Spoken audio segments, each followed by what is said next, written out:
Hello, everybody. I've got a mic. I'm very excited. So welcome to, we're going to have two poets basically speak now. They're two incredible poets locally. My name's Harpreet. I run an organisation called Rebels and Pilgrims. My whole aim is to get more people from marginalised communities into creative careers. I do a lot of my events in Southall, actually. And essentially, it's because Southall is a massive stereotype of being just a little India, and it's definitely not just that. There's many, many other communities there. And I guess that's why I do what I do. So I'm not going to continue rambling on because I think you guys should hear from these amazing poets. So first up is we've got Chanjit Gill. Thank you. So I'll be just sharing a few poems today. This first one is called Feminist Father. My father was the first feminist I ever knew. Brother to 3 sisters, nephew to 6 aunts, father to 3 daughters. He handed out machai when my sisters and I were born, a revolutionary move in the late 80s, when people in their 80s would only celebrate the birth of a boy. So my birth in 93, a revolt against the system. My parents were bracing us for a world that wouldn't see us, so had to make sure that we were looked at home. Never a praise or a telling off, just a steadied gaze, where the expression was clear on their face. They were raising us for a world that wouldn't listen to us, so had to make sure that we were heard at home. The dining table was where we voiced our opinions, one of many. The rectangular table discussion that never went round in circles, only in lines. Trails of thought, plans of actions, responsibilities and duties for the people we were going to be, slowly were becoming, mostly without realizing. If that much was unconscious, what did we consciously decide? Some traditional paths, some modern ones, they intertwined. An Indian immigrant parent's dream, a doctor, an accountant, a teacher, a lawyer, but with her own twist. My sister became a doctor of psychology, while my other sister played the numbers game. I went off the beaten track and studied creative writing. He advocated for as much as he understood, taught us the politics, economics, and social issues of the world before it taught us. It was an education. The first school is at home, so we learnt the professional and interpersonal lessons in stillness so that one day we could move. Thank you. This second poem is a dedication to Singer sewing machines. Slow start. Set fabric under sewing machine, a steady revolution. My mother talked through threads, woven whistling, chanting on cotton. Listen to the linen, the way the silk shouts. Hear the homespun home truths from the buttoned mouth. The drawn curtains clap, performing patterns, lullabies to the night sky, a draped duet. This is an anthem for every time we got dressed up to the nines. A Singer sewing machine does more than just sing. For South Asian women, it was more than a hymn sheet. Textiles Talk tapestries were a framework on how to use material, upholstering a community through garments, quilts of connection. It's all embroidery. Nothing can be left unstitched. Thank you. That's lovely. This next one's called Grandmother's Gold. My grandmother's jewelry was not a flaunt of wealth, but a sign of survival. Those valia in her ears were a reminder of all the things that she heard and stayed silent. My grandmother's gold was not drip. It was an expression of my grandfather's love. My grandmother's chain was not like that of a rapper's. It wasn't a way of identifying her, but she was pretty gangster. My grandmother's bangles weren't to accessorize. They were release of the handcuffs of poverty. My grandmother's rings were the rings they ran around her, in her circle. So why do people wear jewelry? My grandmother never wore a watch because time was something that she had plenty of. and she chose to spend it with us. Thank you. This is a poem about being Punjabi. Punjabis are Punjabis in the best and worst ways possible. We are hardworking, existing on a hearty diet, which makes us both open-hearted and private people. We love a laugh, nothing like a hassa. Born to the sounds of Bhangra, we are the most conducive and generous people you'll ever meet. It's the difference between showing and showing off, a subtle line that's easily crossed. Being bilingual gives me access to both cultures, insights and nuances that would otherwise be lost. It's having random uncles and aunties calling you put, a term of endearment to a stranger, but with one word you're pulled in close, to be one of them. Sometimes we speak in Punjabi, but mostly it's being proud of hearing the next generation conversing, being a credit to your parents and your grandparents. Punjabi mothers are built different, renowned for their guest is God hospitality, making varieties and quantities of food seem unfathomable, even if you take part in the process. There's always leftovers. The robotics of making roti means they never skipped arm day. The aggression is taken out on a rolling pin, and believe me, that's a good thing. Or it's taken out at the speed of chopping. No board, just hands, freestyling over a saucepan. While asking you obvious questions like, is that you? But answering her own questions, then complain that you don't listen. So much faith in God, no doubt about it. Fear of God in you before you even know it, if not the fear of the Father. Can't be afraid of him if he's already at home. The fear of superstition was always lost on me, so I never gave in. More likely to challenge it, because God got me. Jisko Rabb rakhe. Thank you. As we're in West London, I'm going to do my Bend It Like Beckham poem. Bend It Like Beckham could have been a biography, but instead of playing football, I write poetry. We all want to be a star, to have our talent recognised. It requires quick thinking. Poetry was the missing piece of the jigsaw. I wasn't part of the South Sari squad. I remember my first open mic. There was a proper stage with proper lights. I stood in front of the mic. I was taught to chase books instead of boys, so I didn't want my talent to go to waste. But I knew I was playing with my future, and it was just like Mr. Kipling, exceedingly good. So I became conductor of this real goodie. You either got on board, no arguments, or stay and watch the train go past. Because Giovanni is a precious thing. First you have it all, then you slowly start to lose it all. I didn't ask to write poetry. Guru Nanak Dev Ji must have blessed me. Thank you. Staying on the theme of football, this one's called It's Not Coming Home. Sorry.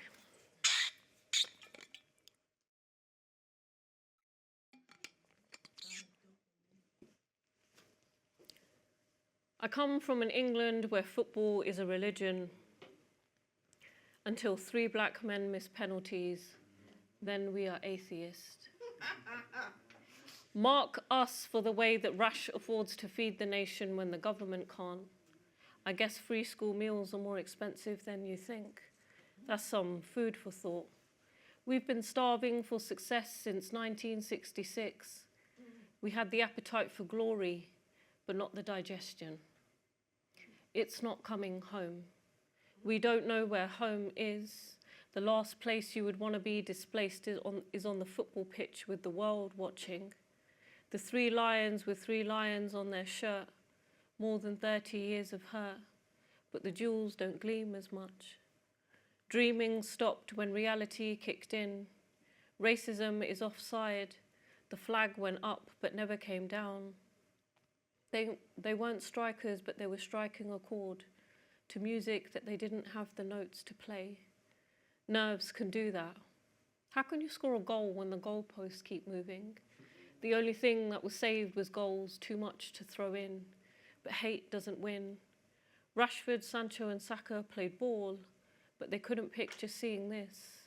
Dribbling on the pitch, but spitting on the image, that's taking shots.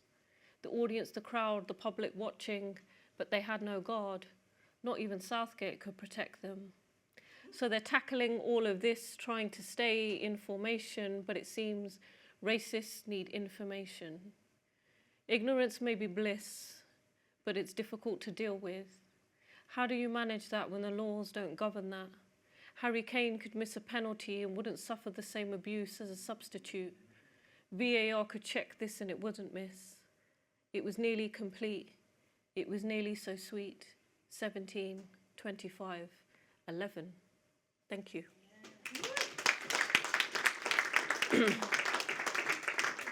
This one's called Racial Stamina. We are taught to build our racial stamina, to increase our tolerance in a world that claims it has zero tolerance. Someone's superiority makes others seem fragile. We get angry. We don't want to stay silent, but we don't want to cause an argument. So we withdraw from situations we decide we no longer want to be a part of. Racism is a structure, not an event. It's not a dent in someone's armor. Sometimes emotions are too easily spent. We vent to see the extent of the situation, the intent behind it, how people present themselves, to see whether we can prevent it from happening again. But some people don't relent. They continue to resent, argue their defense even if it offends, then either pretend it never happened or do anything to protect their reputation. Some reflect, regret what they said or they did, hoping that will get them some respect, but it's not always available on request. People can be selective. Collectively, that's why it causes so much upset. Thank you.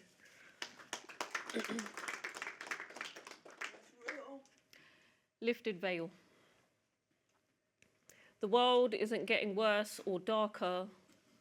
The veil sheltering you from reality is lifting.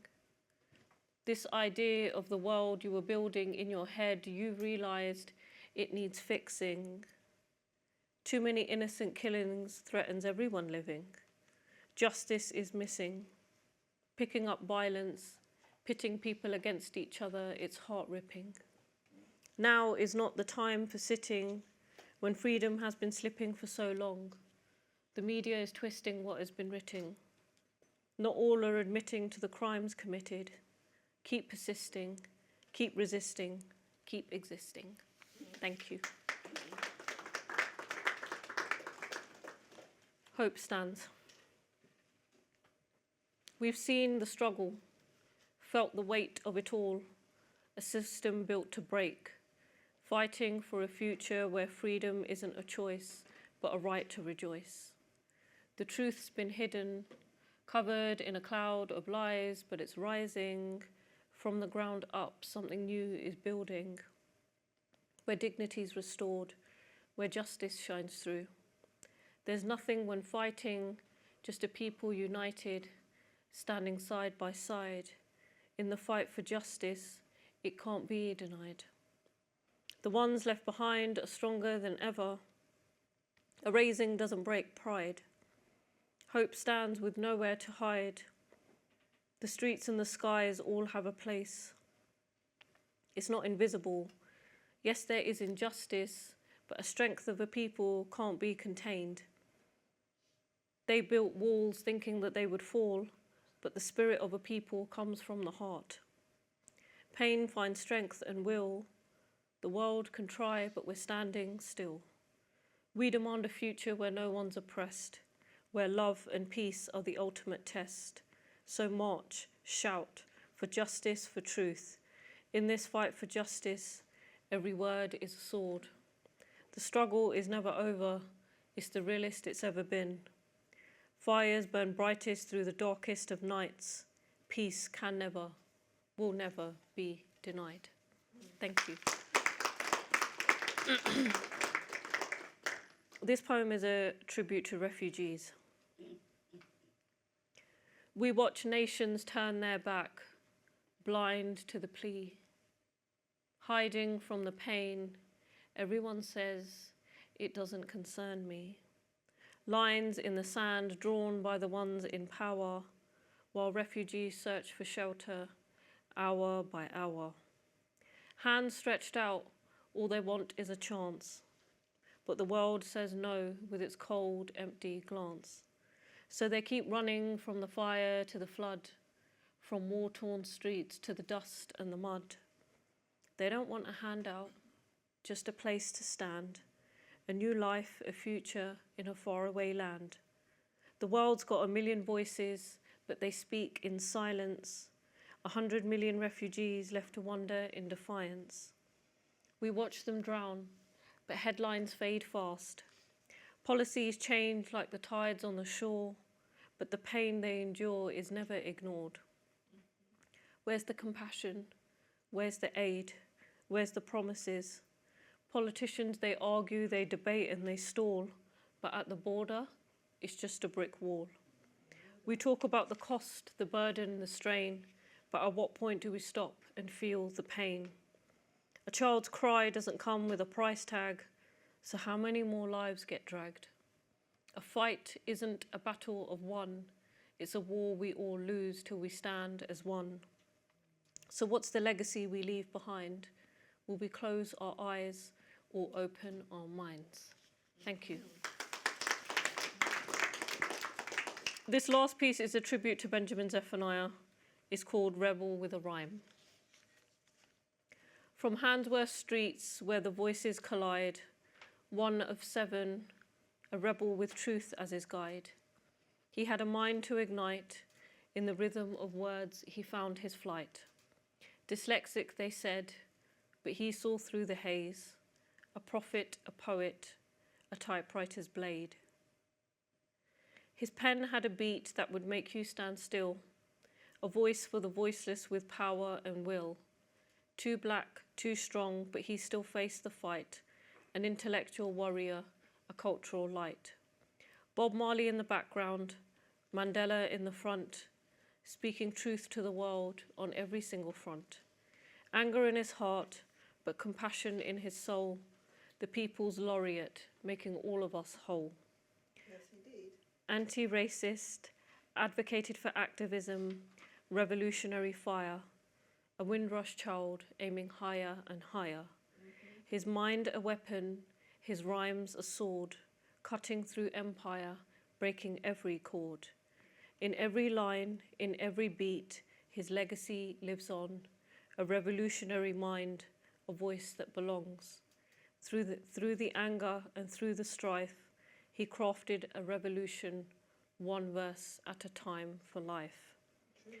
The only Benjamin we acknowledge is Zephaniah. You might turn to Franklin for science and philosophy, but Zephaniah was the founding father of Birmingham.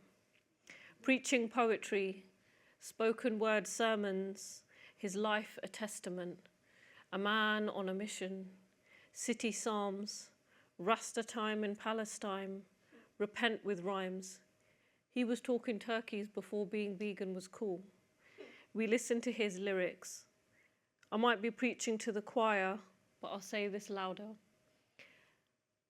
God says he doesn't deal with small heath, and that's the gospel truth. Thank you so much.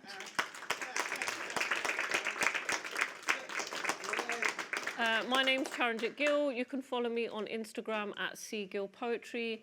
I have copies of my poetry collection available at the stall just outside. Thank you so much for your attention, and I hope you enjoy the rest of your day. Give another round of applause for Charanjit Gill.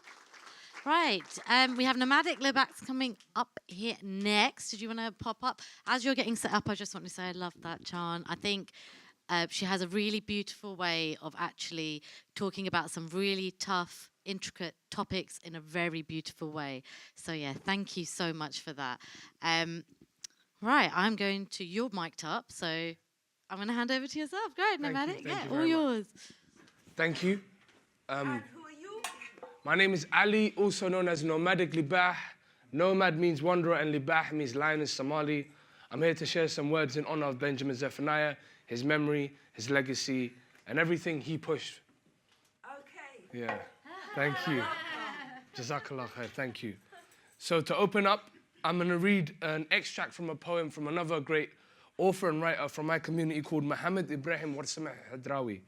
And Hadrawi was also a revolutionary, and a lot of his poems didn't incite people to action, it inspired them for cause, similar to Benjamin Zephaniah. So alongside his great memory, I'm going to recite an extract from a piece called Sirta Nolosha, which translates to life's essence.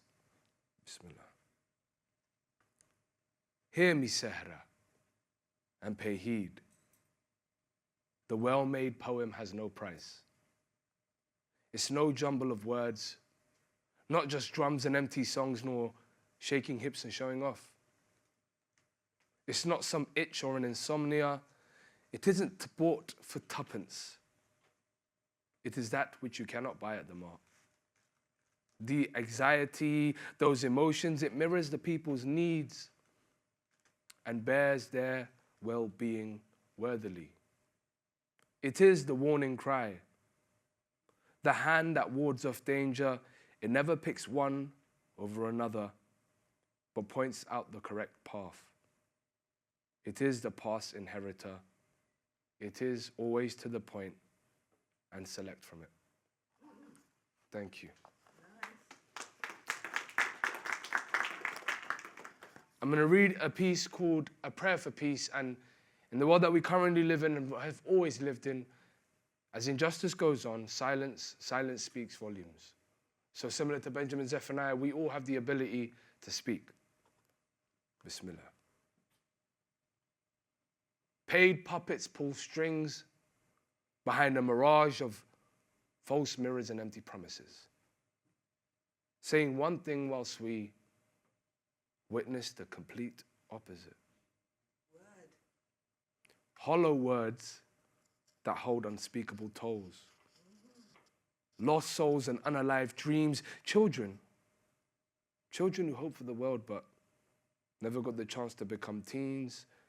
Wishing for a tomorrow, a day they prayed to see where their hearts found some sort of peace until they met their rest indeed. How has the world become so blind, so desensitized, day after day, day after day, night after night, mindless, senseless, seemingly never-ending destruction? The humanity of the world degrades in every picture, every video saved, every memory played, in images again and again. Do you even dare to speak their names? The ones who showed us the power of faith.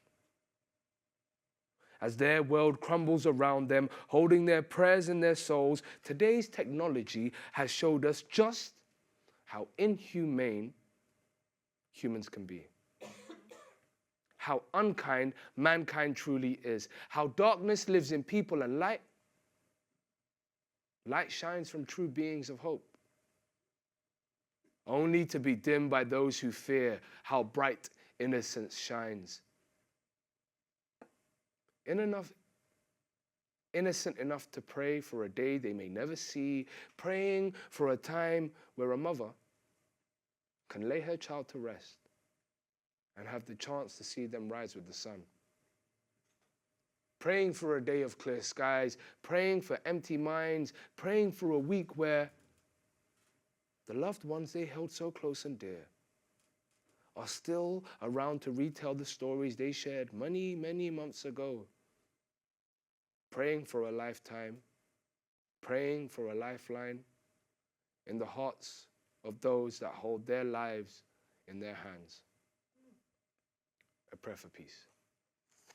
Thank you. So me and my friend, dear friend, Theo Archer, are going to switch up the creative expression to encompass other mediums. Nice. So yeah. Already. So you've heard some page poetry, some spoken word, and now we're going to do something we like to call free flow. Ah. And what free flow is, you don't know what I'm going to say. I don't know what I'm going to say. Yeah, but how can it be wrong then? It's not. That's it. It is. So Theo will take us on an escapade and we'll see where we go. Qu'est-ce que c'est? C'est la vie. And that means, what is life? Let it be. So can everyone take a deep breath?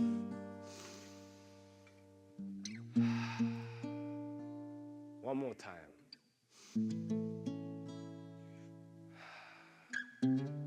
Because when's the last time that you consciously breathed? Life starts with breath and it ends with breath, so you control your breathing, you control your life. You just got to take a little time to not be so bogged down by everything that tries. I know sometimes life can feel too much, but just remember, you are all the possibilities you can imagine and more. All you have to do is I know that I'll never really know. Yes, I know we can never know where we'll go and what will be. But we can pray for peace. I pray for a day where it all goes away and the sun does shine, and the sun does shine, shine, shine, shine away. In London City, it always feels cold and very gritty because we're in the hustle and bustle of the life we live. You have to just hustle to exist. I've got a to-do list and an even longer list than my to-do list, but everything feels so hard to just exist. And I know that I'll never, ever, ever, ever, ever, ever, ever know it all. But my heart remains full, 'cause I'm more than hopeful. I'm actually grateful I'm able to play in the league where I'm on the table. I was born, and so were you. But as I grew, my heart told me, it told me truly, you gotta show love when darkness rises. You gotta feel delight, feel delight. I'm so grateful that I'm able to simply just breathe, to hold my beliefs. Nothing's too high to reach. Time will teach. It taught me lessons, second guessing and always questioning, but I don't know what is progression. I know my profession is words, but words have such precision. So if I speak with honesty, will it become wisdom? And if their hearts are open, will they ever truly listen? But I don't care if you risk listen, I don't ask for no permission. Life is a game, but how you gonna play it? You got your pay slip, or you calculating your wages? I'm not Neo in this Matrix. I met Mr. Smith, but Neo did turn into John Wick. So why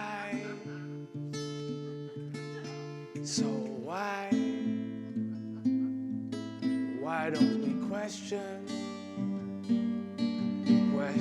why? Why are you alive? Why do you smile then cry? Why is there darkness and light? Why is there always two sides? You got your memories, You got your legacy, you got your energy, you got more than you need. But you just got to hold on and fortify your beliefs. Because like I said, nothing's ever too high to reach. So, thank you for who you are. Thank you, Benjamin Zephaniah.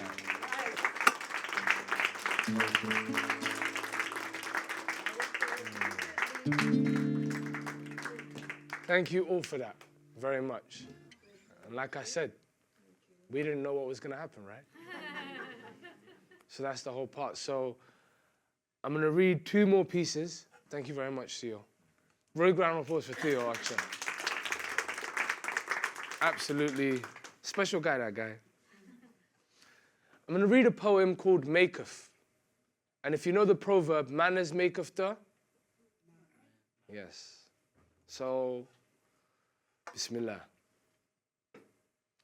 If Malcolm had a dream, would Martin understand the means? If Rosa didn't sit, who would stand up to speak?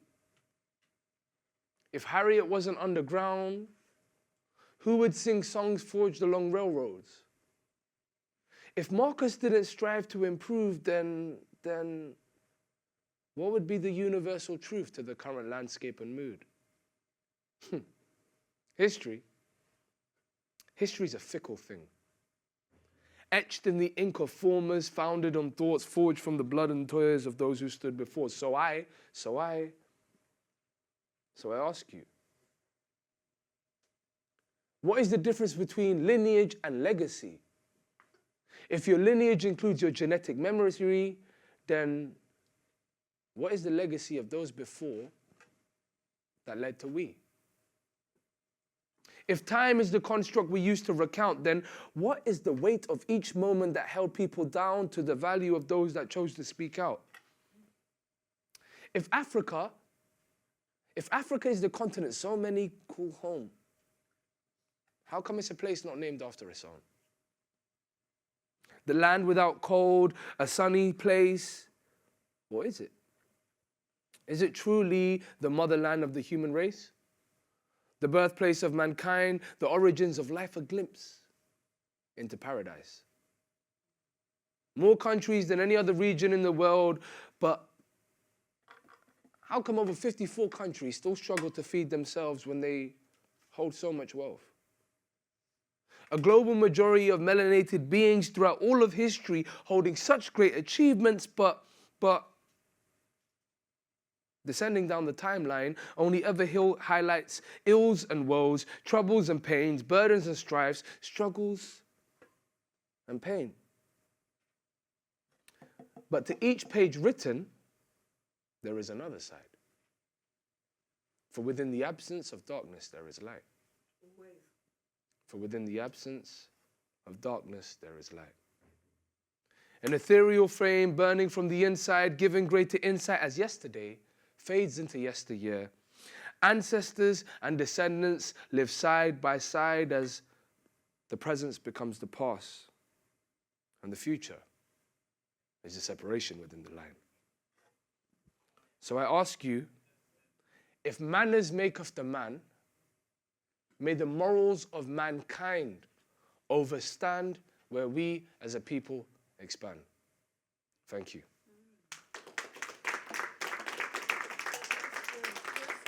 Thank you. I'm going to read one more final piece for you. And it's called Nation of Poets. I'm British Somali, and Somalia is called the Nation of Poets. Our history is an oral history which dates back to 10,000 BC.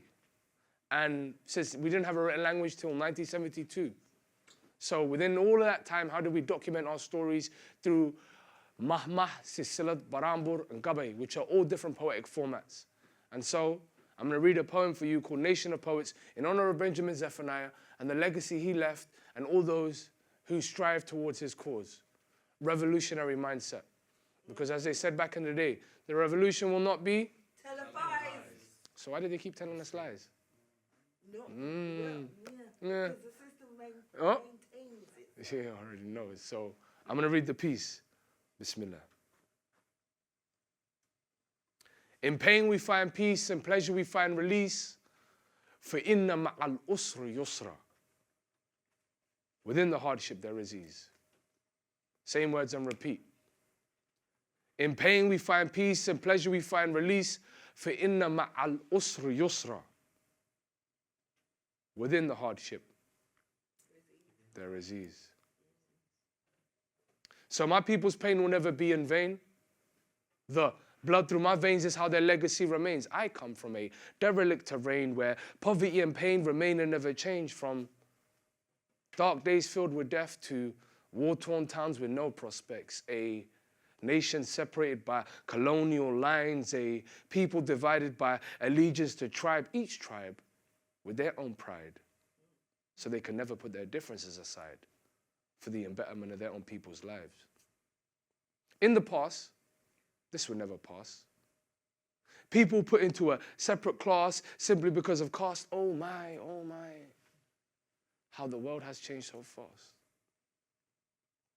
Before the colonization, degradation, humiliation, separation, suffocation, and asphyxiation of my sovereign nation, Somalia was an oasis of knowledge and creation.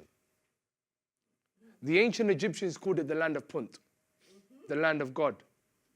The ancient Greeks knew it as the land of Barbaroi. The ancient Romans, they called it Regio Cinemaphore, the land of cinnamon. As far back as 2000 BC, the ancient Egyptians used to travel down the Red Sea for frankincense, myrrh, and whatever else they may need. Somalia was truly a place of wealth indeed. Somali people are nomadic in nature. Known throughout the ages as Greek sea merchants and traders, our history was never, ever written in pages, but maintained through oral recitation. A pivotal point in the time of this great nation is when Islam entered the equation. This defining moment in Somali history created a sense of community. All became equal before one God, Allah subhanahu wa ta'ala. To testifying that there's only one God and Muhammad sallallahu alayhi wa sallam is his messenger. Ashhadu an la ilaha illallah wa ashhadu anna Muhammadur Rasulullah. Community is unity. And when our people were united, they were immovable and enlightened. Through our understanding of the Holy Quran, they gained strength and built Iman, forging plans to pioneer and prosper for the greater good of the motherland. So as I say these words before you here today, not to just show my history on display, to celebrate another man before, such as many before, but one of one because he was also great. Just remember, the actions you take today can also impact someone else's fate. Word. So peace and blessings from now and forevermore. Jazakallah khair. Thank you.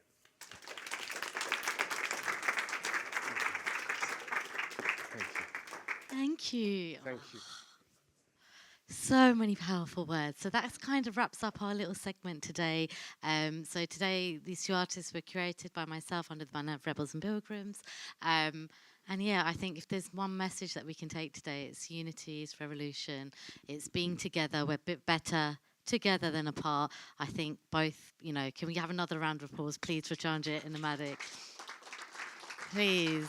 They've been absolutely amazing. You can follow the stuff that I'm doing on @Rebels and Pilgrims on Instagram if you want. But yeah, enjoy the rest of your day. I think they're wrapping up in the main square now. Thank you.